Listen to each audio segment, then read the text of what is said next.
Hello, everyone. A very warm day to you. I hope your day has been going great. I remain your humble host, Becky Usoro. It's that time of the show, Citizens Dialogue on First Next News Port Harcourt, where we discuss trending and interesting political topics.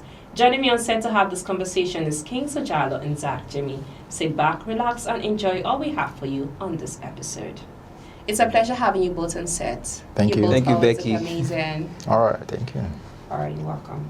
Let's get straight to the story for today. President pardons Herbert Macaulay, Maman Vasta, Ken Saro-Wiwa, others, following the endorsement of the National Council of State, which met in Abuja yesterday.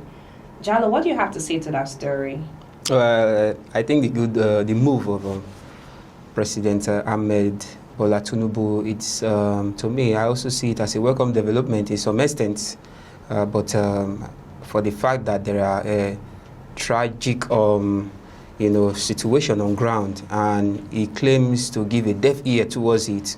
I don't think for now he really he needs an applaud for his action. Now, I think we have the case of Nnamdi Kanu, and it's something that is bringing tragedy right now in terms of top politicians, activists, thereabouts, lamenting and making the president to be aware that, look, this man's case needs to be sorted out, but rather you are going to pardon those who have, long time gone, who are in the grave. Are you trying to give pardon? Let's be frank. Are you trying to give pardon to people who are dead? Maybe he's trying to, settle some debt, but these are things that are gone by. Let us leave the past. Focus on the present, and in order to avoid problem, I think what the president should be doing, what the president should be doing right now is settling the issue of this Nnamdi Kanu, rather than because to me, if you look at it, it seems as if it's a purposely done something, trying to let Nigeria look. I don't care about this man's situation. Let me do what my mind pleases me, which I think is very wrong. So I think the president should really sit up and look at the current, situations on ground, on those who he really needs to pardon, so that there won't be chaos in the country, rather than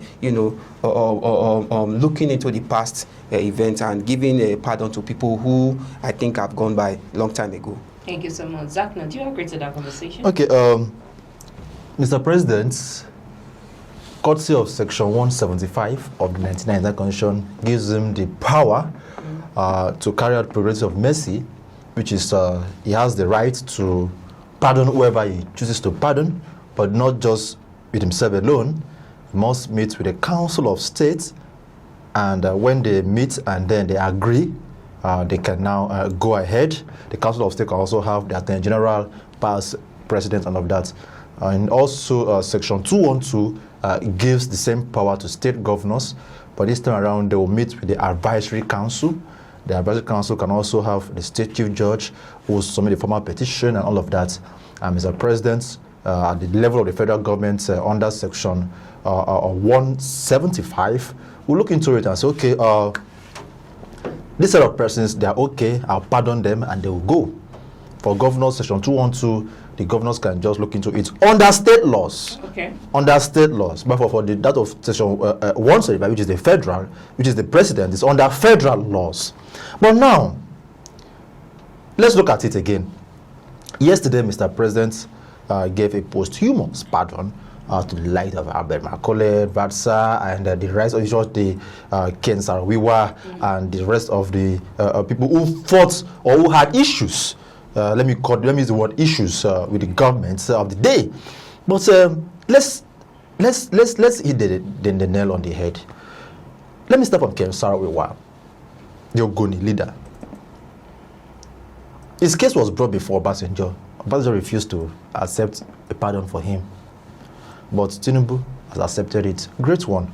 Yeah. How about Colonel Moses Effiong, where President Goodluck Jonathan gave him pardon when he was still alive, but he died during Buhari's administration. Now, if you look at the administration of Jonathan Obasanjo, I'm talking about post-democracy, in 1999 down. Look at the era of Obasanjo, Yeredwa, Jonathan and Yedo, Buhari, and now Tinubu. From Obasanjo to Jonathan, they've been giving recognition and pardon to people that are alive. Yeah. Obasanjo did not give any pardon to people who are dead. Dead. Just imagine, like. Yeah, did not give any pardon to people who are dead. Jonathan did not give pardon to people who are dead. Buhari gave pardon to 5 people, or 4 people rather, who passed on. I'm not surprised. Tinubu said he's going to follow, he's not follow that legacy. He didn't even do his campaign. He said Nigerians that I'll follow from where I'll continue from where he stopped. So he's continuing it. But then the case is this. Are we now living in a world, because the constitution allows you to give pardon, you now pardon people who are dead? Don't you think you're going to refresh the mind, the pain of this to the families of those people? It's not about giving them pardon. All right, what would be the effect, the reciprocal effect to the families of these late people? You are finding them that are already dead. If you want to go by nature, some of them are reincarnated like 5. Exactly. like 5 times. So I am finding them. Why? How? Whereas the Nigerians need to be pardoned. Nigerians are suffering on his own. Nigerians are going through a lot. Mr. President, can you pardon Nigeria and give us the dividend of democracy? Recently, the World Bank said over 130 millions of Nigerians are living in abject poverty. What the federal government did was to come out and debunk it. That is, for me, rhetoric. What we should be doing is, please, Mr. President, it is better. According to one of these artists, say, celebrate me when I live, not when I die. Yeah. Celebrate the living. Pardon people that are alive. But however, anyways, it's a good one. Congratulations on that. I wish that will, to some extent, all right, give you some sign of relief to the families of the departed ones. The president just wanted us to remember the death of people who struggled and had any issue with the government. But whatever it is, I am not okay with the issue of pardon. If we have somebody in the DSS custody that needs to be pardoned, president should take his lens there. Thank you so much. It's still the show, Citizens Dialogue on First News Port Harcourt. Let's go for a short break. Please stay with us. Welcome back to the show, Citizens Dialogue on First News Port Harcourt. I am Becky Usoro. Thanks for staying tuned with us. Jalo, President Bola Tinubu has appointed Professor Joash Amopiton as the new chairman of INEC following the unanimous endorsement of the National Council of States during its meeting at Presidential Villa in Abuja. What do you have to say about that story? Our new INEC chairman has finally arrived. Yes. Indeed. So what are we expecting, Nigerians? First of all, I think the new INEC chairman should, what I expect and what Nigerians, I hope Nigerians expect from him is, giving Nigeria, first of all, a credible elections. A free and fair elections, in his administration. And also... And as his son. And also try and, clear some errors done by the previous administration. Because Nigerians are counting on him. Yes, and... We expect to see something different. Yes, and I hope, and Nigeria hopes, there shouldn't be a boycott on his administration, because a lot of emphasis will carry on and say, the president has appointed Joash, because there might be criticism or talks, side talks that, I think the president is trying to, use him as a medium for his next race. We're not so sure. Allegedly. Exactly, allegedly, yes. But I also want to put it to Joash that he should do the needful, so that his name will be written in a platter of gold later on, because Nigerians are really counting on him. And if he fails to do the needful, of course, I think he is going to bring bad name and reproach to himself, because and secondly, the president, to me, it has happened anyway. I think the president or other institutes would have been the one who bring out their nominees and all that. But the president doing this right now, definitely there will be suspiciousness from other corners. So it is best advice that Joash really does. You mean suspicious in what aspect? Yes, of course. Just like I said earlier, the president electing him, bringing him out, as the INEC chairman, should make sure that he is not working according to commands or according to instructions. You understand what I'm saying? Okay. Yes, given to him by, there are instructions the president orders to the chairman, but not in terms of electoral, activities, so that it won't bring bad report to his name.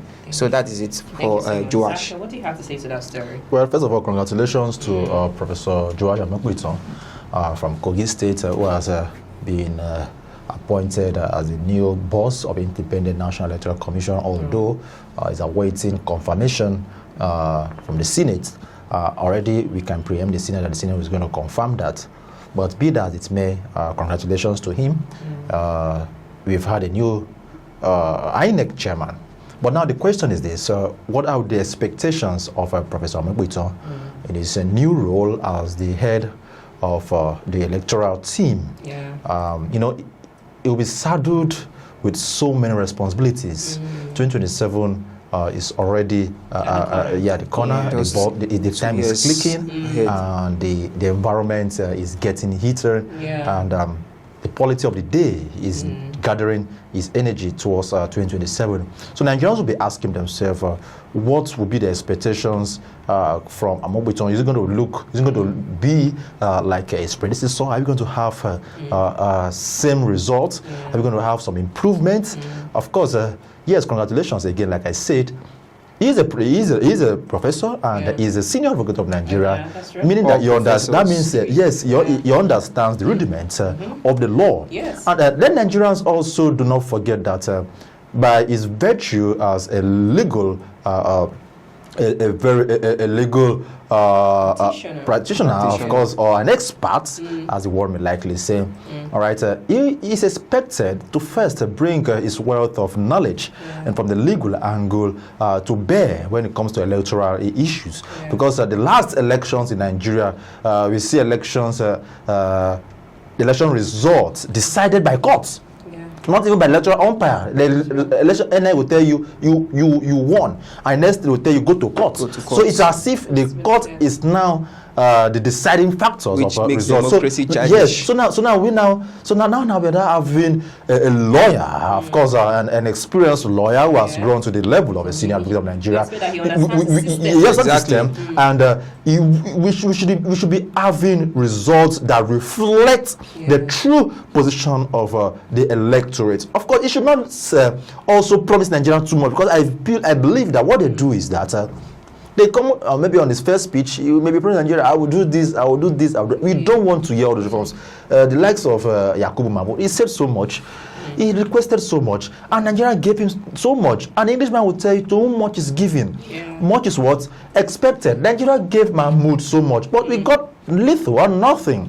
What we got was challenges, disappointment, glitches, glitches, and all of that. So we want to see a repeat of that from Amokuiton. Before now, the cry of the common Nigerians is that let us have electoral umpires, of course, that will not, tolerate any form of irregularity or discrepancy. Let us have electoral umpires that will not be dancing to the tune of people who elected them. Let us have electoral umpires that will be unbiased. That is the basis of democracy. You see, because election is a true result of democracy. So if we have a result that gives that projects a certain winner, that means that is the true reflection of what people want. But when we have an election that gives a wrong winner, the people will suffer, because that's not what the people want. So, Professor Joash, the hopes of Nigeria is on you. It behooves on you to sit down and decide on just two things. It's like you want to serve Nigeria, or you want to serve people who do not have Nigeria at heart. But let's just hope that you come to office and you change the narrative for the betterment of the common Nigerian. Thank you so much. It's a pleasure having you both on set with me. Thank you, Becky. Thanks, everyone. That's our show for today. Citizens Dialogue on First News Port Harcourt. I am Becky Usaro. Many thanks for watching. Bye for now.